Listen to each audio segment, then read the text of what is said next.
सबकी सलामती हो। आज के दिन के लिए और इस नए साल के लिए हम खुदा का शुक्रिया अदा करते हैं।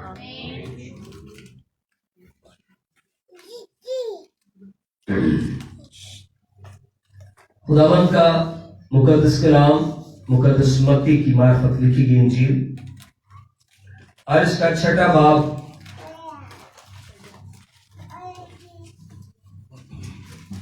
मुकद्दस मत्ती की इंजील इसका 6वां बाब आयत नंबर 26 से खुदा के कलाम में लिखा है, हवा के परिंदों को देखो, ना बोते हैं, ना काटते, ना कोठरियों में जमा करते हैं, तो भी तुम्हारा आसमानी बाप उनको खिलाता है। क्या तुम उनसे ज्यादा कदर नहीं रखते?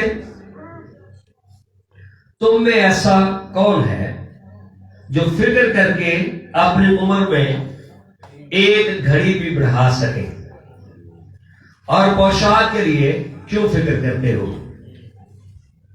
जंगली सोसन के दरख्तों को देखो, वो किस तरह बढ़ते हैं, ना मेहनत करते ना काटते,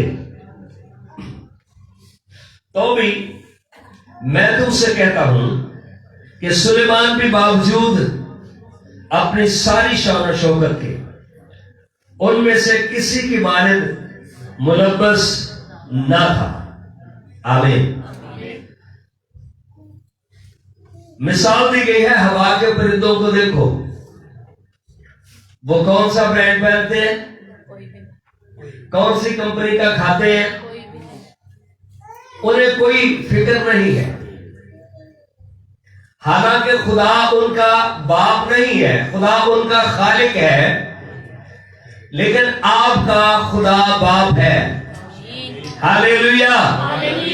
इस रिश्ते के लिए खुदा का हम शुक्रिया अदा करते हैं।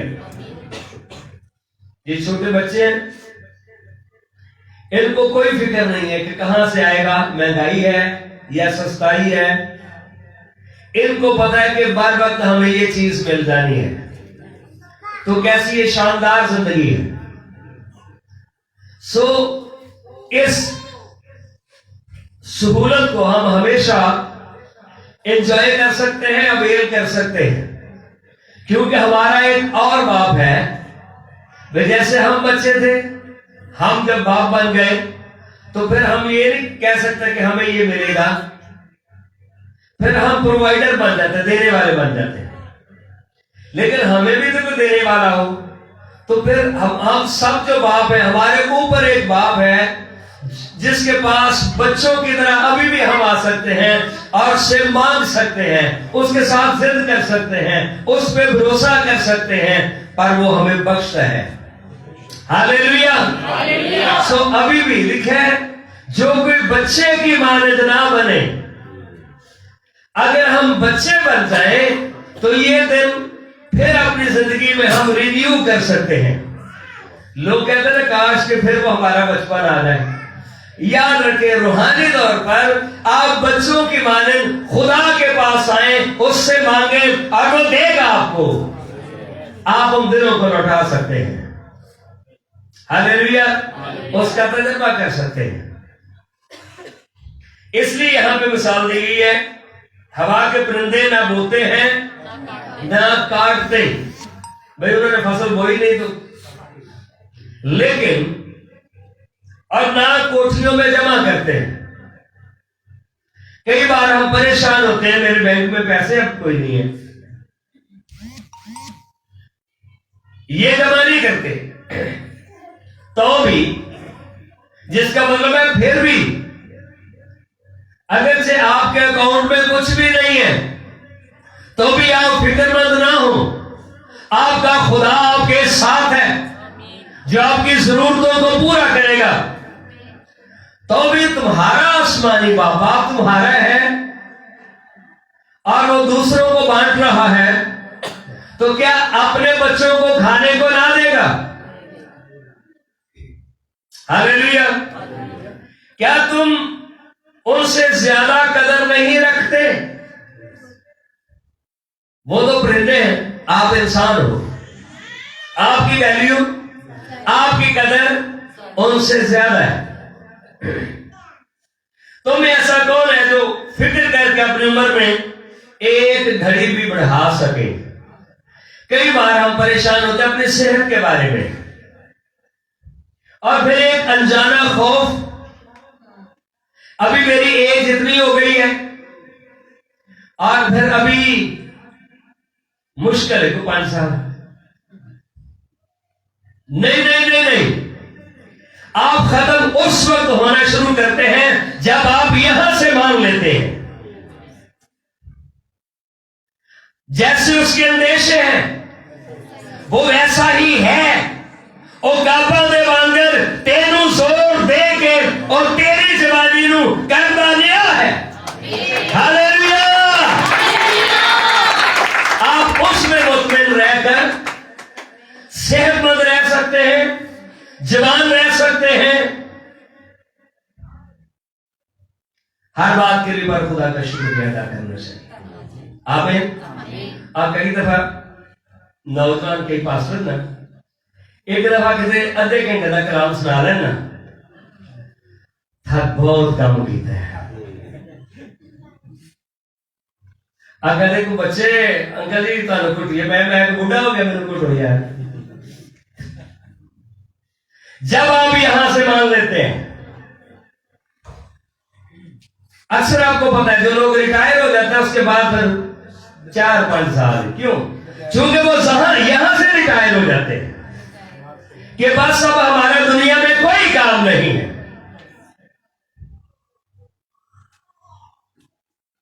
आपके अंदर खुदावंद के लिए काम करने की लगन, इरादा, मंसूबा हो, कोई जमीन पर आपका मकसद है, आप सीनियर हैं, आपका मकसद दूसरों के लिए दुआ करना, तरक्की की सोचना। लेकिन बस जब सोचते हैं आसान है अपनी बस रोल खोल के पूरी कर लेते, तुम पर खत्म भाई जाओ,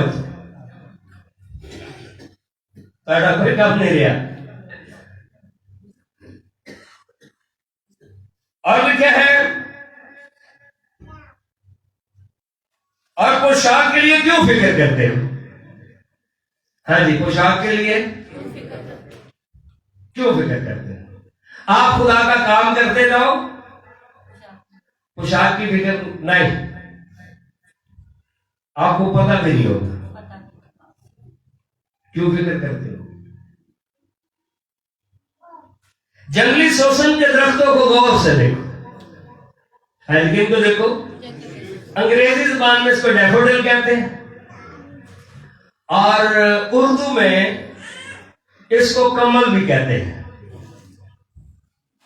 पानी के एरियाज में ये खुद ही पौधा जो उगाता है, कमल का फूल। लेकिन से गौर से देखो कि किस तरह बढ़ते हैं। छोटे से अगले दिन पूरे के पूरे बारिशों के बाद पानी में पंजाब की जमीन जो रोई है, जिन पंजाबी छंब के अंदर खुद ऐसे खूबसूरत और पूरे पूरे खेत वाइट वाइट नजर आ रहे होते हैं, जिनके अंदर बारिशों का पानी, सैलाबी पानी। देखिए कैसे बढ़ते हैं।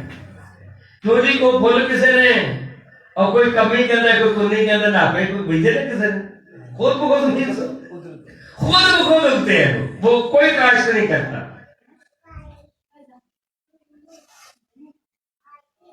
ना वो मेहनत करते, ना वो काटते। इतना खूबसूरत ड्रेस उनको किसने दिया है? आपकी आंखों को वो भरे रखते। तो भी मैं तुमसे कहता हूं कि सुलेमान भी बावजूद अपनी सारी शान शौकत उनमें से किसी की मानद मुलब्बस ना था। जितना लिबास खुदा ने उनको खूबसूरत उन फूलों को दिया है, हमें कई बार किसी को मुतवज्जे करना पड़ता है। हमें पूछे तो ना पूछे भाई सर कैसी शर्ट लानी, फलानी कंपनी की, हमें तो कंपनी बतानी पड़ती है। कहते सुलेमान के पास इतने खूबसूरत लिबास थे, पर शायद उसको प्रोटोकॉल अपने इन पौधे इन फूलों को प्रोटोकॉल की जरूरत नहीं है, खुद ही सारे उनकी तरफ देखते हैं। तो लिखा है आपकी कदर इन फूलों से, इन परिंदों से, सुलेमान की पोशाक से आपकी कदर ज्यादा है। हालेलुया। पर जब खुदा मैदान की घास को जो आज है कल तनूर में झोंकी जाएगी, ऐसी पोशाक पहनाता है तो एकामित कर दो, तुमको क्यों ना पहनाएगा। आमीन। एकामित कर दो, तुमको क्यों ना पहनाएगा। कहते यीशु तेरे चेले रहते रोज बड़े विच मेले, पले हो ना पैसे तेले रहते विच बाहर आते। आपको फिश इतनी महंगी हुई, आपको सोचने की क्या जरूरत है। खुदा के खादम बन जाए, रोज ही खाओ। लेकिन ये खुदा के लोगों की मोहब्बत है। आमीन। खुदा के खादमों का एहतराम, प्यार, मोहब्बत, क्योंकि खुदा अपने खादमों के जरिए से अपने लोगों को विजिट करता है। पर अगर वो खुदा का खादम है तो खाने पीने की टेंशन नहीं, इसकी फिक्रमंद होकर ना कहो कि हम क्या खाएंगे या क्या पिएंगे या क्या पहनेंगे। ये बाइबल मुकद्दस की आयत है। खाना क्या है, पीना क्या है, पहनना क्या है। जब अपने वसाइल की तरफ हम देखते हैं हम मायूस हो सकते हैं, लेकिन जब खुदा के आसमान की तरफ देखते हैं जो अच्छा खजाना है, लिखा वो तेरे लिए खोल देगा, तेरे अंबार खानों को भर कर देगा। इस तस्ना की किताब का 28वां बाब, ये रखने के लिए तेरे पास जगह ना हो। कहते हम 1-1, 2-2 किलो आटा दुकान से ले रहे हैं, अफसोस की बात है। इधर पीछे स्टोरी की है, इसके पीछे ये है, ये वो बंदा है जो दुआ नहीं करता। मांगो तो तुम्हें दिया जाएगा, ढूंढो तो पाओगे, लिखा फिक्र ना करो। लेकिन जो बख्शने वाला है, अगर उसी के साथ हमारा कनेक्शन ठीक नहीं है तो ये खतरनाक बात है। ये क्या है, इस 10-28वें बाब के अंदर पढ़े हैं, वहां पर क्या है, आसमान जो उसका अच्छा खजाना है वो तेरे लिए खोल देगा। आइए इस आयत को पढ़े, इस तस्ना की किताब 28वां बाब। ये खुदा की शरीयत है।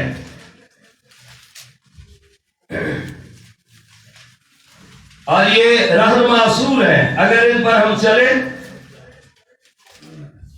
तो ये किसी बंदे का कलाम नहीं है, खुदा का कलाम है। हां जी, लिखा है 8वें आयत से, खुदावंद तेरे अंबार खानों में और सब कामों में जिनमें तू हाथ लगाए बरकत का हुक्म देगा। हाँ जी, किसका हुक्म देगा। लेकिन अगर जो बरकत देने वाला खुदा है उसी के साथ ही ताल्लुक नहीं है तो फिर कहां से बरकत आएगी। और खुदा तेरा खुदा उस मुल्क में जिसे वो तुझको देता है तुझको बरकत बख्शेगा। उस मुल्क में, वो पाकिस्तान हो, वो अफगानिस्तान हो, वो अमेरिका कनाडा हो, जिस मुल्क में भी है खुदा तुझे देगा बरकत। हालेलुया। और अगर तू खुदा अपने खुदा के हुक्मों को माने, मसला तो ऐसे आके खराब होता है, ना उसके हुक्म सुनते हैं ना मानते हैं। मनन की गाली लोड़ है, अभी सुनते ही नहीं। और उसकी राहों पर चले तो खुदा ने अपनी हयात की कसम के मुताबिक जो उसने तुझसे खाई, खुदा अहद करता है, खुदा कसम खाता है, खुदा वादा करता है। इससे बड़ी क्या बात होती है। यूं भी हो सकता था खुदा कहता है, लेकिन साथ एक लफ्ज लिखा गया खुदा ने कसम खाई है, इसका मतलब है वो बाउंड है आपका। अगर आप उसकी राहों पर चलो वो आपका पाबंद है। कसम के मुताबिक जिसने तुझसे खाई तुझको अपनी पाक कौम बनाकर कायम रखेगा। कैसी कौम बनाकर? आप उसकी कौम भी हो और पाक भी हो, तुझे कायम रखेगा। और दुनिया की सब कौमें ये देख करके तू खुदा के नाम से कहलाता है तो उससे डर जाएंगी, साथ में तेरा रोकदार भी होगा। और जिस मुल्क को तुझको देने की कसम खुदा तेरे बाप दादा के खुदा से खाई थी, उसमें खुदा तेरी औलाद को और तेरे चौपायों के बच्चों को और तेरी जमीन की पैदावार को खूब बढ़ाकर तुझको बरोमंद करेगा, खूब बढ़ाकर तुझको बरोमंद करेगा, तुझे ब्लेस करेगा। तेरे चौपायों के बच्चे, मतलब ऐसा नहीं है असी सोच पैसा समझ कोई नहीं आती, हाथ पीछा पीछा पीछा पीछा जेड़े काम हाथ उथे नाकामी उथे नाकामी उथे नाकामी। इसका मतलब आप छोड़ दे, आप बैठ जाए, गौर करें अपनी जिंदगी पर। खुदा आसमान को जो उसका अच्छा खजाना है, हालेलुया, तेरे लिए खोल देगा और उसके खोले को फिर कोई बंद नहीं कर सकता। किसी दिन नजर लग गई है कि कोई साढ़े तो जेलसी हो रही है, कोई ऐसा हो गया वैसा हो गया, आपके लिए अगर खुदा ने आसमान खोला है उसको कोई नहीं बंद कर सकता। साढ़े दिन देखो किसी को कर छड़िया हो है, किसी बाबे को कह रहे हो बाबे यार खुदा तो बड़े हो गए,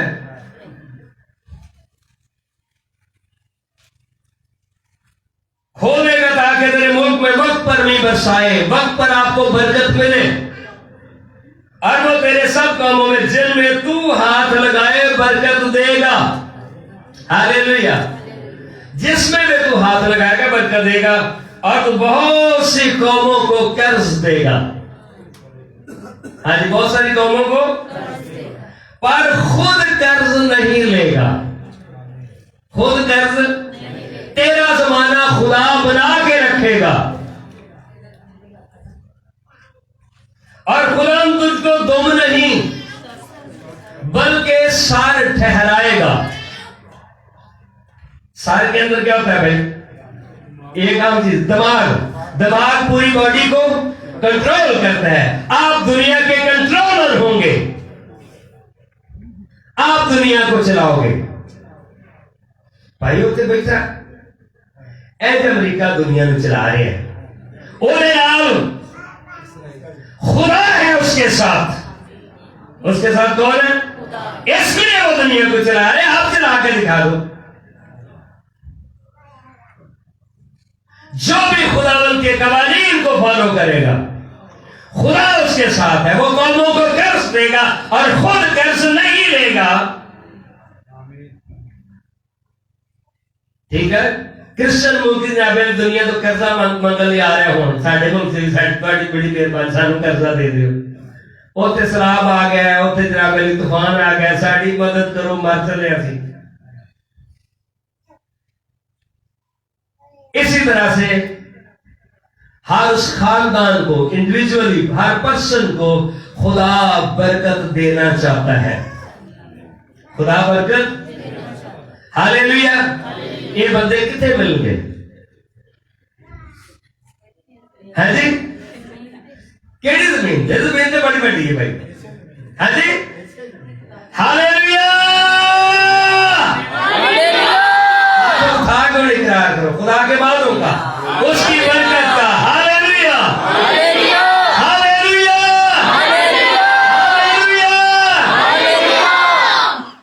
उन बरकतों को ईमान के साथ कबूल करें, उसके खुले आसमान के उसकी शुक्रगुजारी करें। तू कर्ज नहीं लेगा,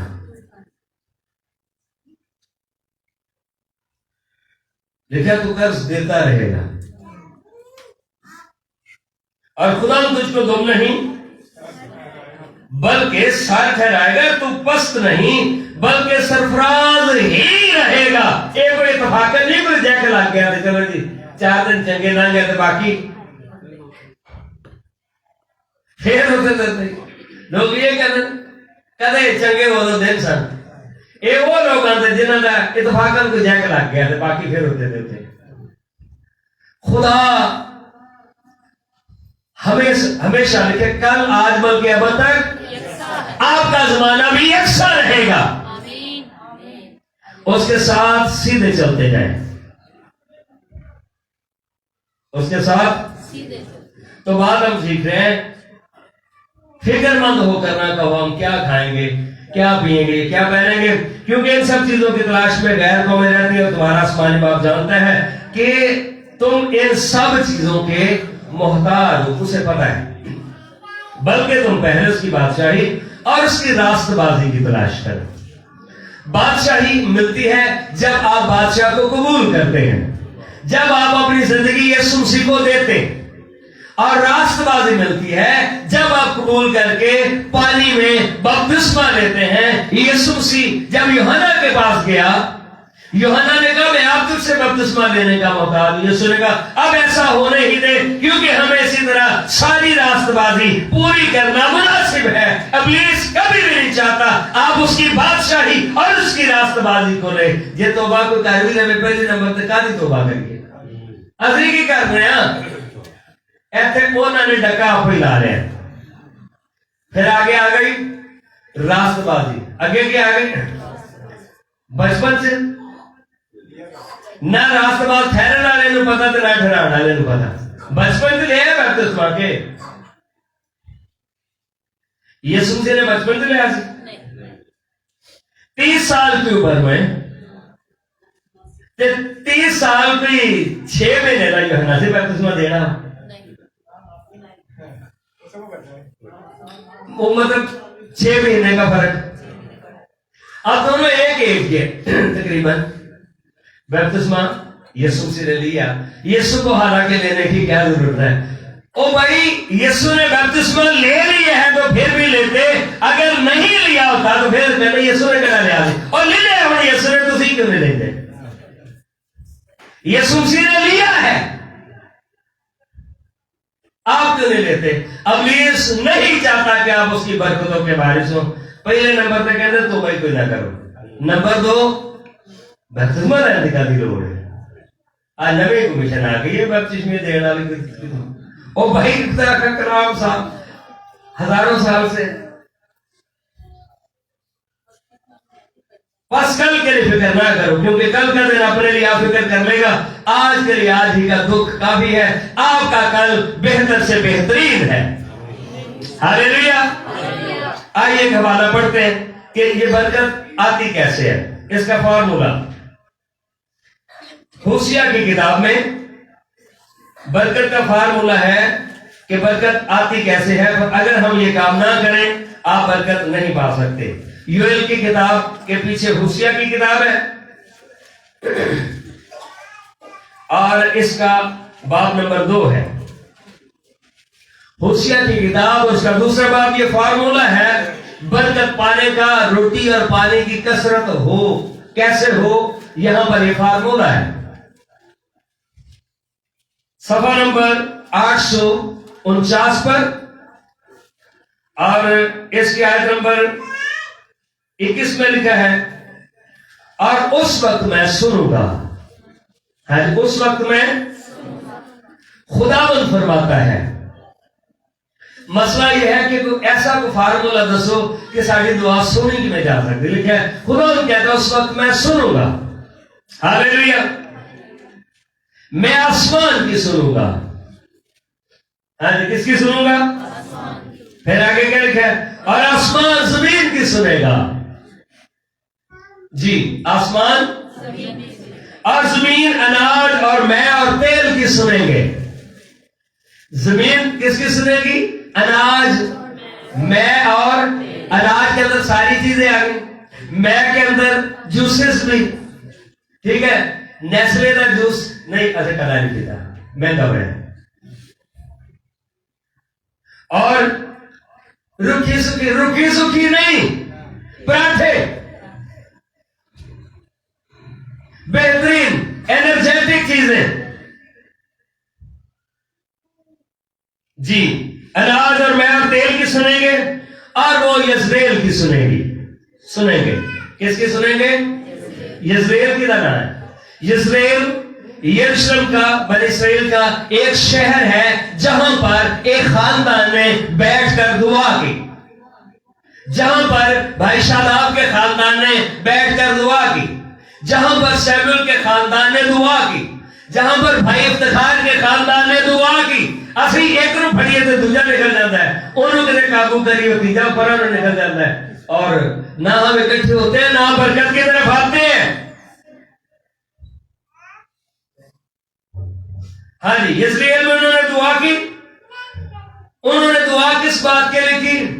अब इस आयत को यूं रिवर्स जाए, अनाज, मैं और तेल के लिए। किसके लिए की? अजीज जनाबिया ने खुदावंदा दुनिया में ऐसा राय मुसाफिरों के साथ, राय मुसाफिरों गिरता है। अजी रोटी तो बैठे तो राय मुसाफिरों के साथ हो, उसके साथ हो, उसके साथ हो, पहले कहना मसला हल कर लिया। इस्राएल वालों ने दुआ की है अनाज, मैं और तेल के लिए। अनाज, मैं और हाँ जी। फिर उसकी किसने सुनी? जमीन ने। किसने सुनी? क्योंकि अनाज में तेल जमीन से पैदा होता है। जमीन ने सुनी। जमीन ने आपका पैगाम किसको पहुंचाया? आसमान को। आसमान ने आपका पैगाम पहुंचाया खुदा को। फिर खुदा ने ऊपर से हुक्म जारी किया। आसमान ने सुना, जमीन ने सुना, अनाज में और तेल ने सुना, और आटे के गट्टू फिर भाई बूटे के घर में आने लगे। राशन वो भाई बूटे के घर में आने लगा। जूसे फ्रूट भाई बूटे के घर में आने लगे, क्योंकि इस्राएल में किसी ने दुआ की थी। लेकिन अगर किसी ने दुआ की नहीं, साडा फलाने ने बने हैं, साडा फलाने ने बने हैं, साडा फलाने ने बने हैं, तो सी क्यों नहीं बन गया भाई? आप भी तो रुक जाए। जिस लाइन पे चल रहे हैं, तारीकी के कब्जे से छूटकर खुदावंद की तरफ बढ़े और उसकी बादशाही का हिस्सा बने। खुदा आपको बरकत दे।